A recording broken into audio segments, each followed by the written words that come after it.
Estamos estudiando el pacto con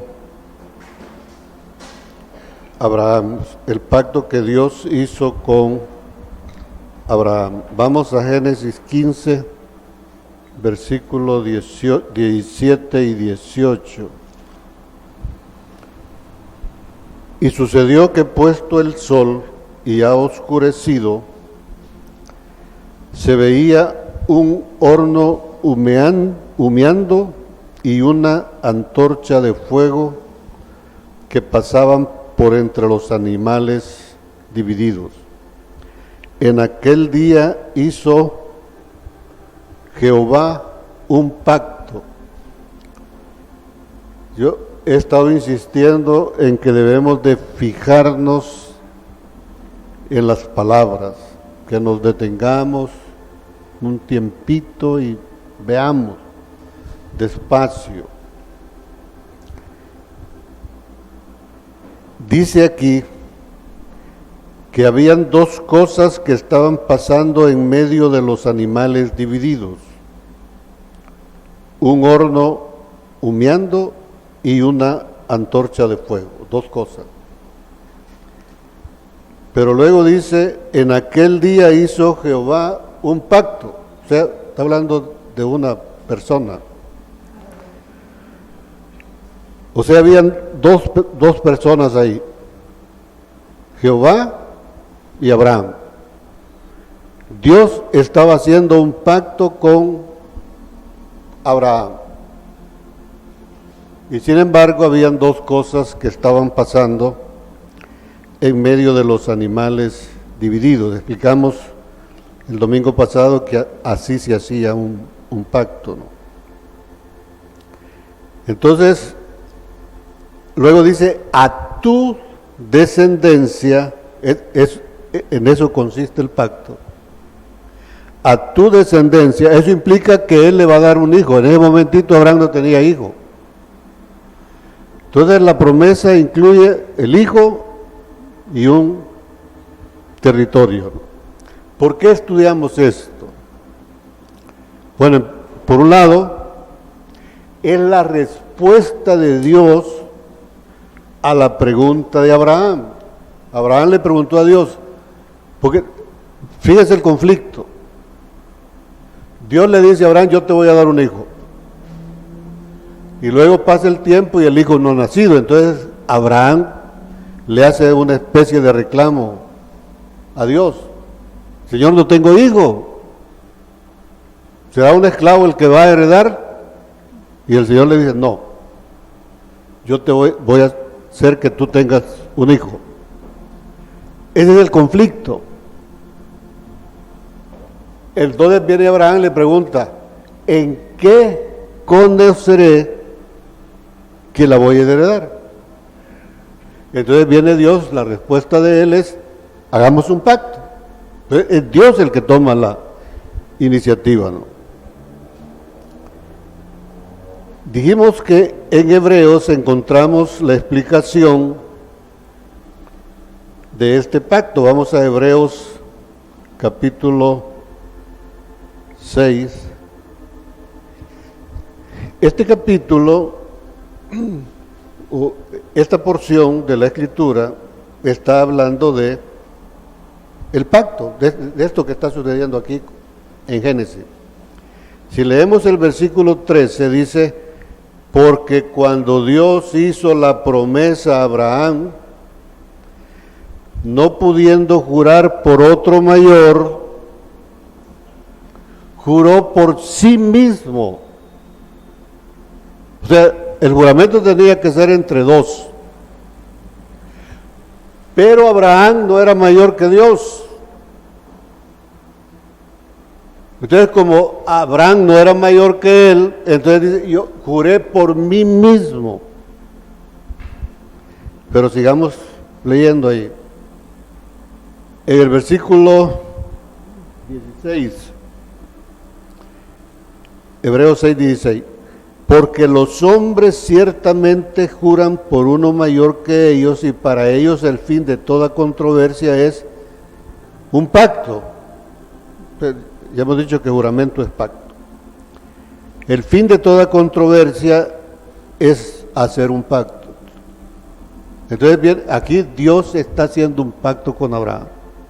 Él lo que quiere es confirmarle a él es que le va a cumplir lo que ha dicho. Pero ojo, yo insistí bastante en esto. Allá en Génesis dice, a tu descendencia. Por eso estamos estudiando esto. Por eso es importante. Porque cada uno de nosotros somos descendencia de Abraham desde que el momento que aceptamos a Cristo como nuestro Salvador personal. Entonces esa promesa está vigente. Dios, a través de este pacto, quiere confirmarnos que estemos completamente seguros que la vida de Cristo se puede formar en nosotros. Hago énfasis en eso porque en la mente del hombre la enseñanza tradicional le ha metido que eso no es posible. Pero Dios hizo un pacto. Sigamos leyendo aquí, ¿no? Versículo 17. Por lo cual, queriendo Dios mostrar más abundantemente a los herederos, a la descendencia, o sea, queriendo Dios mostrar más abundantemente a los herederos de la promesa, la inmutabilidad, es decir, algo que no puede cambiar. Si Él lo jura, no puede cambiar, porque Él es inmutable. La inmutabilidad de su consejo interpuso juramento, para que por dos cosas inmutables, otra vez aparecen las dos cosas, dice, para que por dos cosas inmutables en las cuales es imposible que Dios mienta, tengamos un fortísimo consuelo los que hemos acudido. Usted póngase ahí, Señor, yo he acudido. Los que hemos acudido para asirnos de la esperanza, porque no la tenemos todavía. O sea, no, Cristo no está formado en nosotros. Eso debe ser una esperanza. Confiando en que Dios hizo esa promesa. Pero ojo, dice, para que por dos cosas inmutables. ¿Cuáles son esas dos cosas?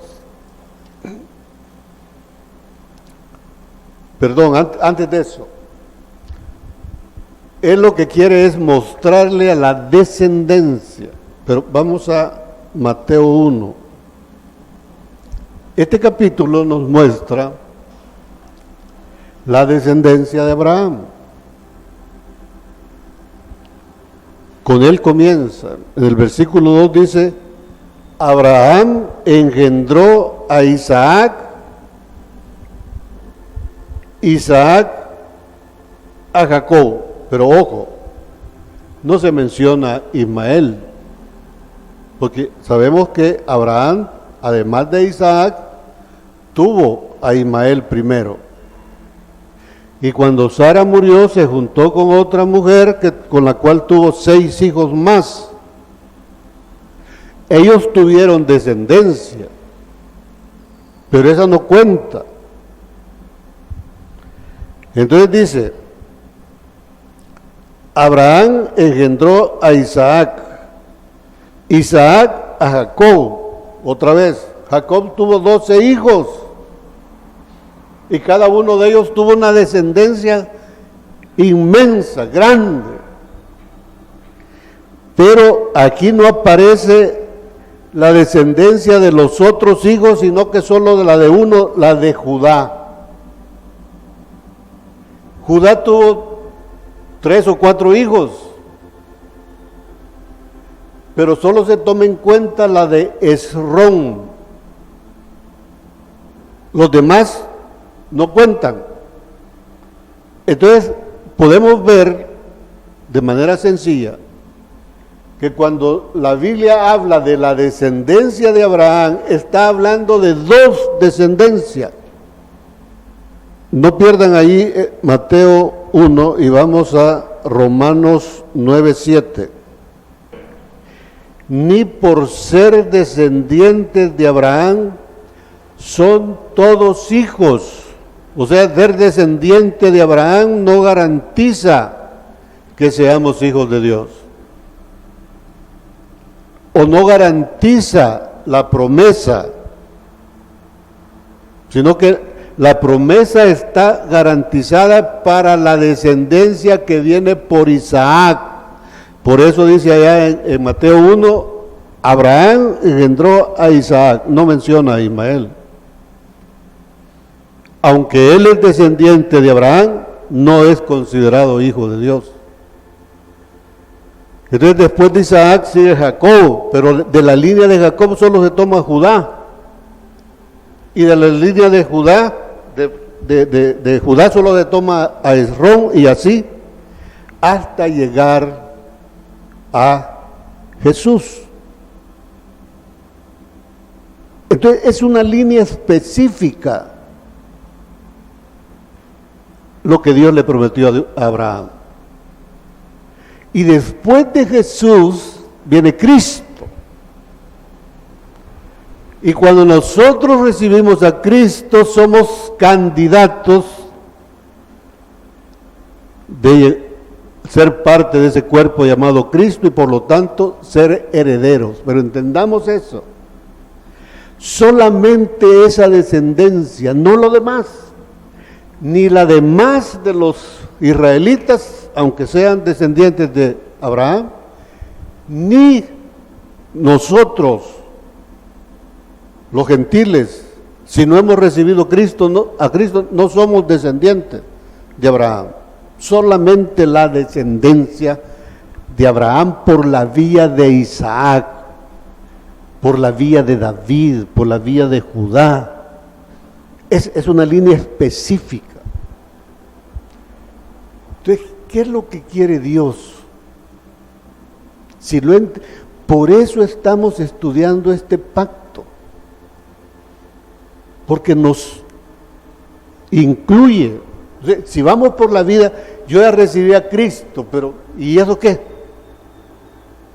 No, recibir a Cristo significa ser parte de este pacto. Entonces, esta genealogía termina con Jesús.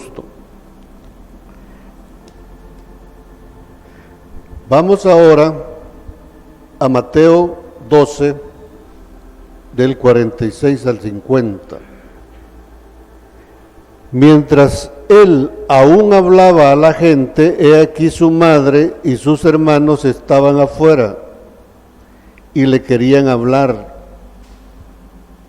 Y le dijo uno, he aquí tu madre y tus hermanos están afuera y te quieren hablar. Está abajo. María y los demás hermanos. Respondiendo él, al que le decía esto, dijo, ¿quién es mi madre? ¿Y quiénes son mis hermanos? Y extendiendo su mano hacia sus discípulos, fíjense en ese detalle, no está extendiendo su mano hacia María, que está afuera, está extendiendo su mano hacia los discípulos. Dice, he aquí, ¿dónde? En los discípulos, he aquí mi madre. O sea, una mujer que puede dar a luz, y he aquí mi madre y mis hermanos, porque todo aquel que hace la voluntad de mi Padre, que está en los cielos, ese es mi hermano, mi hermana y mi madre. Hoy no tenemos a Jesús acompañándonos como andaba con los discípulos, pero tenemos su palabra. Entonces nos podemos volver discípulos de esto.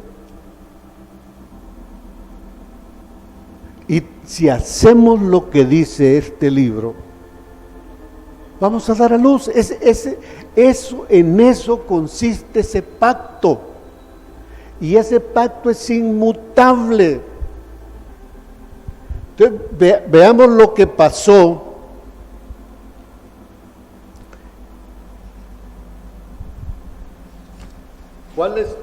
Veamos cuáles son esas dos cosas que pasaron en medio de los animales. Dice Génesis que es un horno humeante y una antorcha. Pero ojo, ahí en Hebreos dice, allá en Génesis solo dice dos cosas inmutables. Y eso se refiere a Dios. En Hebreos dice, porque por dos cosas inmutables es imposible que Dios mienta. Y dice, yo juré por mí mismo. O sea, a pesar de que son dos cosas, solo es una persona. Vamos a Éxodo 19, versículo 18. Este versículo está hablando del momento en que Dios descendió en el monte Sinaí para encontrarse con Moisés.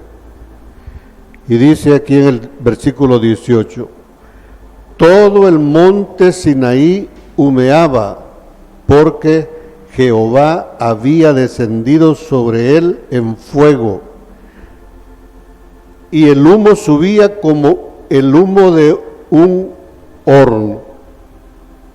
Entonces, ¿qué tenemos aquí? Un horno humeante. ¿Y quién es? Dios mismo. Entonces, una de las cosas inmutables que pasó en medio de las piezas de los animales divididos es Dios mismo. Él está haciendo el pacto con Abraham. Vamos a Juan 5:35. Hablando de Juan el Bautista, dice, él era antorcha. Juan era una antorcha que ardía y alumbraba, y vosotros quisisteis regocijaros por un tiempo en su luz. Si Juan el Bautista era una antorcha que predicaba el mensaje de Jesucristo, mucho más antorcha es el Señor.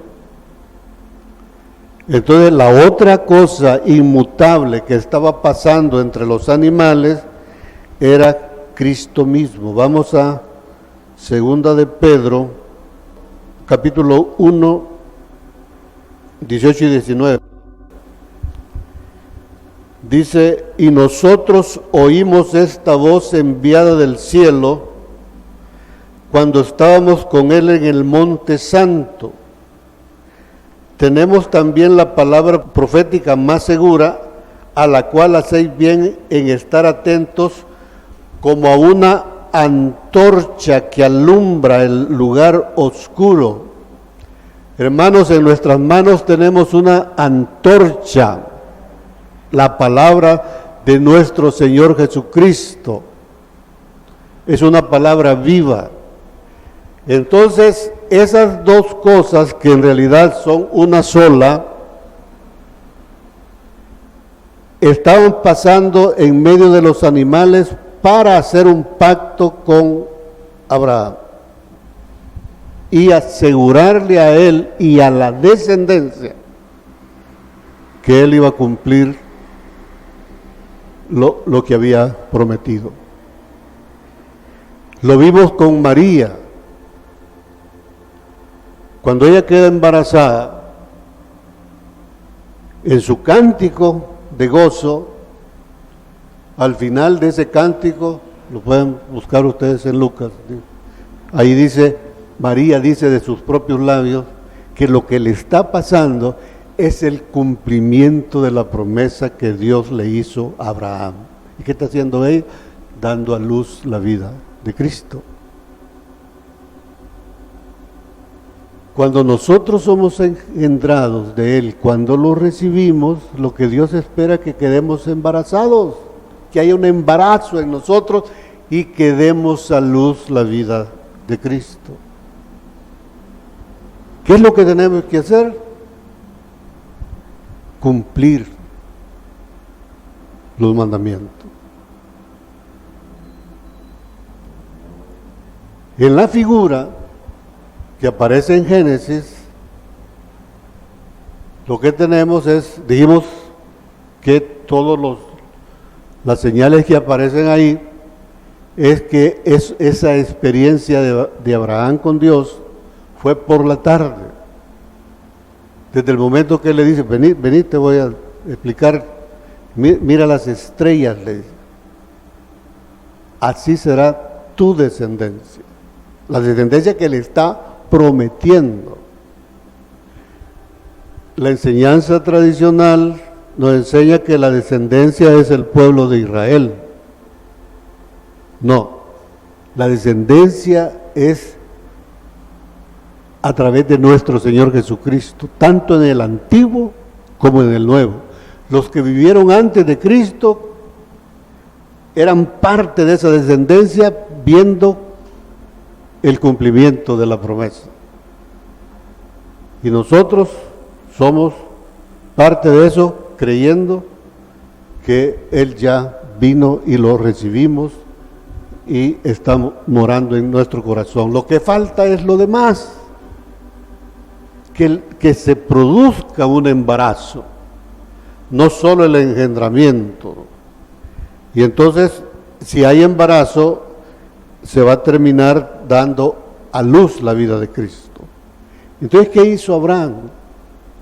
Desde que comenzó el proceso de partir los animales y cuando y que se encendió el fuego, desde ese momento lo que Abraham hizo es comenzar a espantar, dice, las aves de rapiña para que no se comieran los animales divididos. Ese es el rito. Lo que está representando eso es que Abraham aceptó, le creyó a Dios eso y le fue contado por justicia. Y él estuvo haciendo eso hasta que se durmió de cansancio. Eso en el lenguaje de Dios es hasta que se murió. Vamos a Hebreos 12. Todo lo que aparece en la Escritura se refiere primero a Cristo en Jesús y después a Cristo en su cuerpo. En Hebreos 12:1, después del capítulo 11, donde habla de muchos hombres de fe, incluyendo a Abraham, dice en Hebreos 12:1, por tanto nosotros también, teniendo en derredor nuestro tan grande nube de testigos, Abel, Noé, Abraham, Moisés, David, toda esa gran nube de testigos, dice, despojémonos de todo peso y del pecado que nos asedia, corramos con paciencia la carrera que tenemos por delante, puestos los ojos en Jesús, el autor y consumador de la fe, el cual por el gozo puesto delante de él,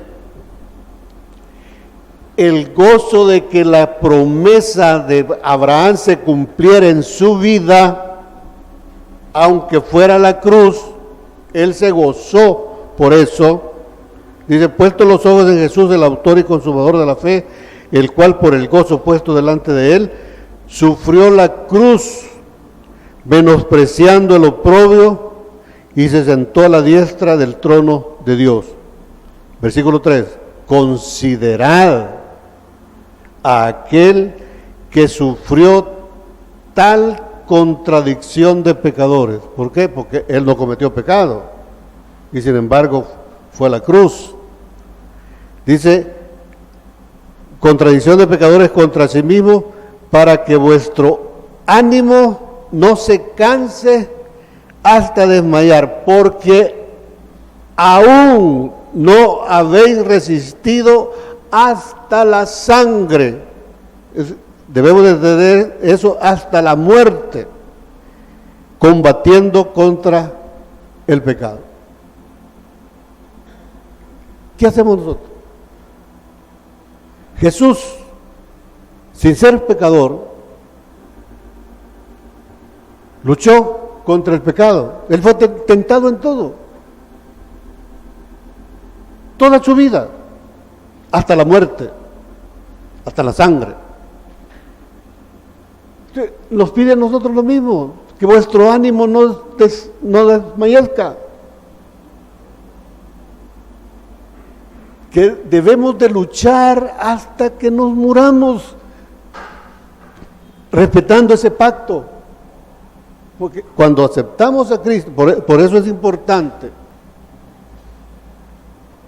lo que mencionábamos al principio,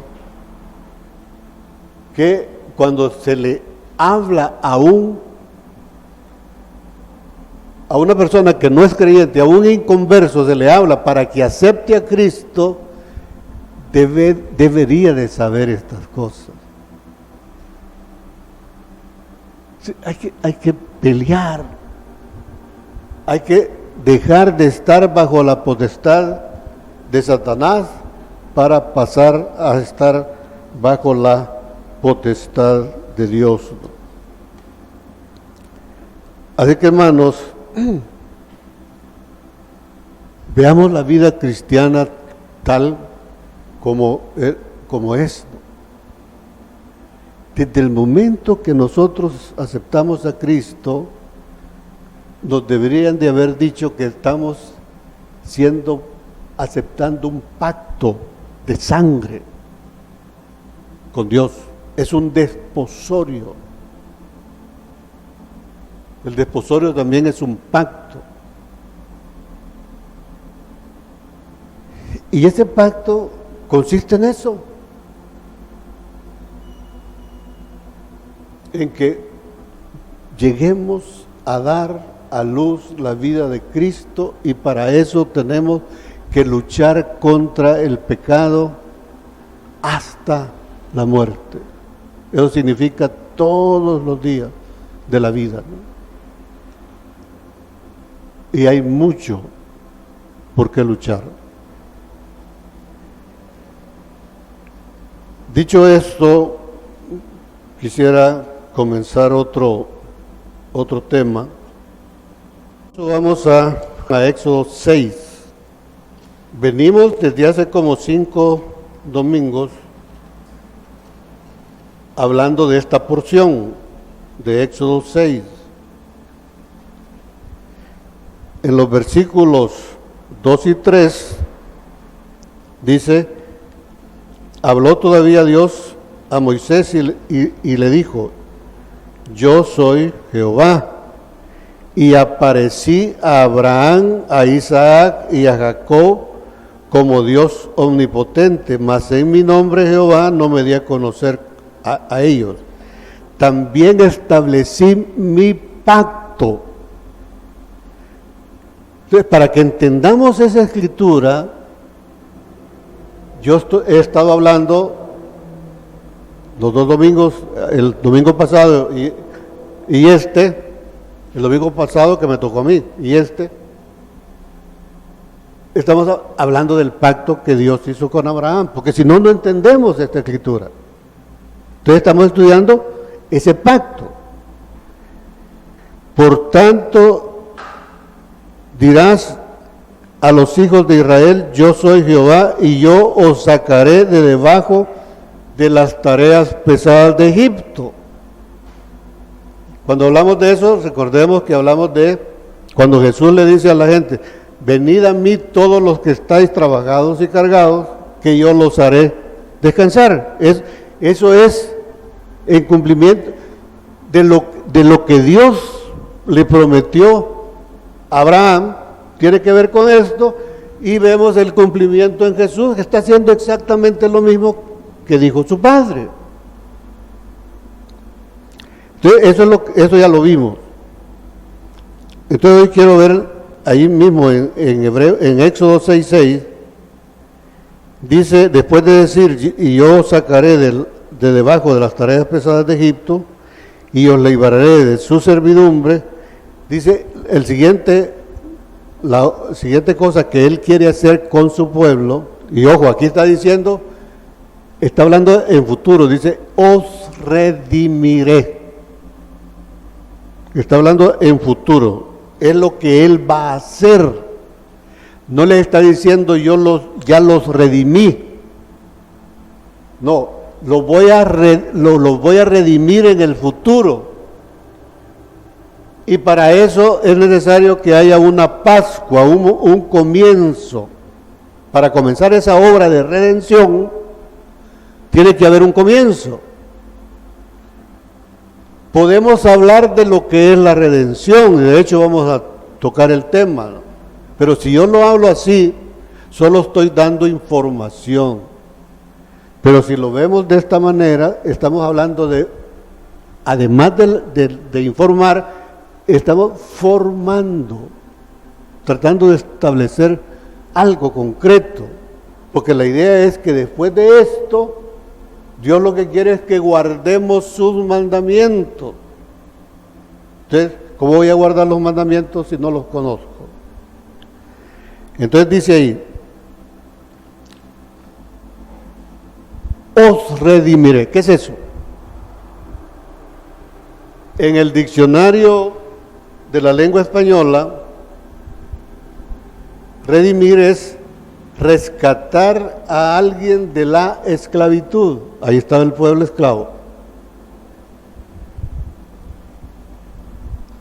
Poner fin a un trabajo. Es lo que esta es la definición secular. Pero resulta que coincide con lo que Dios quiere hacer. Es rescatar a alguien de la esclavitud. Pero ojo, yo no recuerdo la cita, está en Josué, fíjense. Los que entraron a Canaán son los sobrevivientes, aquellos que ya habían caminado por todo el desierto durante 40 años y que se sometieron a la voluntad de Dios. Los demás murieron. Pero cuando ya entran a Canaán, lo pueden buscar, no tengo la cita, pero está en el capítulo 5 de Josué. Dios le ordena a Moisés que los vuelva a circuncidar a todos los que habían nacido en el desierto, los circuncidaron, pero dice los vuelva a circuncidar, porque Dios quiere dar a entender que es un solo pueblo, que ya los circuncidaron y que los va a circuncidar otra vez, porque en nuestra vida hay dos circuncisiones.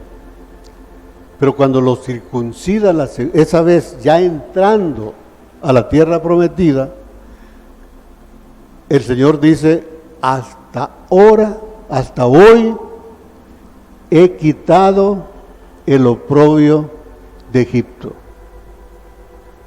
Esos sobrevivientes entraron a Canaán y todavía llevaban algo de Egipto en su corazón. Así somos, hermano. Amamos las cosas del mundo, porque eso representa Egipto. Entonces, Dios lo que quiere es redimirnos. Eso es librarnos de la esclavitud, poner fin a un trabajo y librarnos de una obligación. O sea, si yo, aquí ha sucedido varias veces eso, de que alguien tiene una deuda con un hermano y entonces el pastor asume la responsabilidad, paga la deuda para que el hermano que la adquirió entonces ya queda libre. Eso se llama redención. Son tres cosas. Para que haya redención es necesario que haya un redentor. O sea, no puede existir la redención si no hay un redentor. Entonces, ¿qué hace el redentor? El redentor se olvida de lo que el deudor, el que está involucrado en el problema, se olvida de todo lo que esa persona ha hecho. Es decir, no cuenta. Hay como un perdón. No cuenta nada, simplemente ahí se paga la deuda y se acabó. Entonces el redentor se olvida de eso y entonces procede a hacer el acto de redención. Pero quiero terminar con esto aquí hoy. Vamos a continuar el tema el próximo domingo. Redención,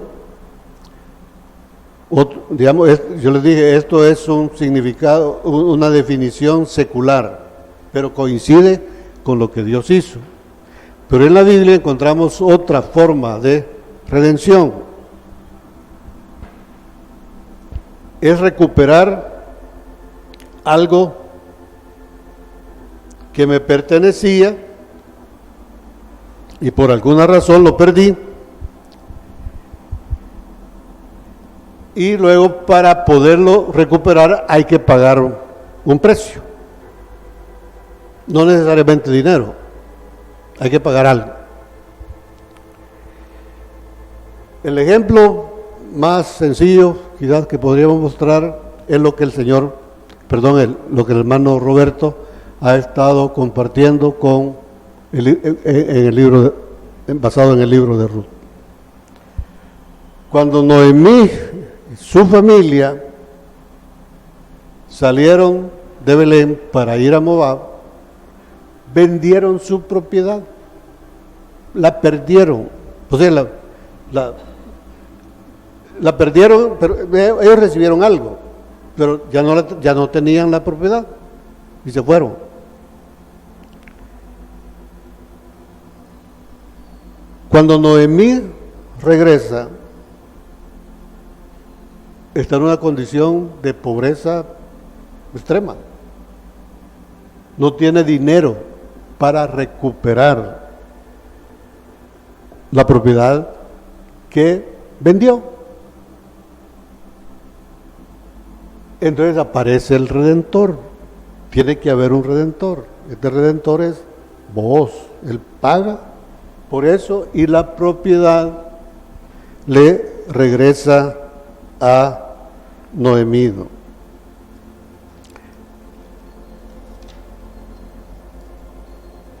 Como decíamos, en este caso, vos regala el dinero que pagó.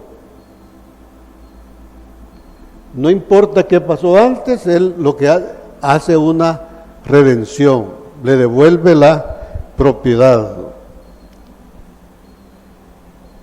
Vamos a aplicar eso al ser humano. Cuando Adán fue formado, él era un hijo de Dios, pero toda la humanidad estaba en Adán. Entonces la humanidad entera éramos hijos de Dios, le pertenecíamos a Dios, éramos propiedad de Él. Pero cuando Adán cayó, Dios perdió esa propiedad, porque esa propiedad le pasó a Satanás. Ahora Satanás era el dueño de esa propiedad. Vamos a Isaías 52, versículo 3. Porque así dice Jehová: de balde fuisteis vendidos. O sea, Dios no recibió absolutamente nada por Adán. No recibió absolutamente nada por nosotros. Satanás no pagó nada. Dice, de balde fuiste vendidos, por tanto, sin dinero seréis rescatados. Porque no necesariamente es con dinero, sino que hoy sabemos que fue por la sangre, ¿no? Vamos a la sangre de Cristo. Ahí mismo en Isaías 50, vamos a leer el versículo 1 y la primera parte del 2. Dice, así dijo Jehová: ¿qué es de la carta de repudio de vuestra madre con la cual yo la repudié? Esta parte es lo que interesa. ¿O quiénes son mis acreedores a quienes yo os he vendido? He aquí que por vuestras maldades, por el pecado de Adán, he aquí que por vuestras maldades sois vendidos, y por vuestras rebeliones fue repudiada vuestra madre. ¿Por qué cuando vine no hallé a nadie, y cuando llamé nadie respondió? ¿Por qué cuando vine no hallé a nadie, y cuando llamé nadie respondió? Todos fuimos vendidos a Satanás. Él es el que gobierna sobre Egipto, sobre el mundo. En la misericordia de Dios, Él es nuestro Redentor. Y lo hace a través de nuestro Señor Jesucristo, quien derrama su sangre, y entonces somos redimidos. Si Adán no cae, no hubiera necesidad de que Cristo muriera. Todo el problema está ahí. Pero he insistido mucho en esto. No le echemos la culpa a Adán, porque nosotros somos Adán. Y por nuestras rebeliones fuimos entregados. O sea, cuando lo redimimos, éramos propiedad absoluta de Satanás. Todo inconverso es propiedad absoluta de Satanás. Le pertenece a él. Y de ahí la importancia de que meditemos. Lo valioso para Dios es que cada uno de nosotros pudiera quitarle esa propiedad a Satanás para pasársela al Señor Jesús. Meditemos en eso. A lo mejor un hermano, un tío.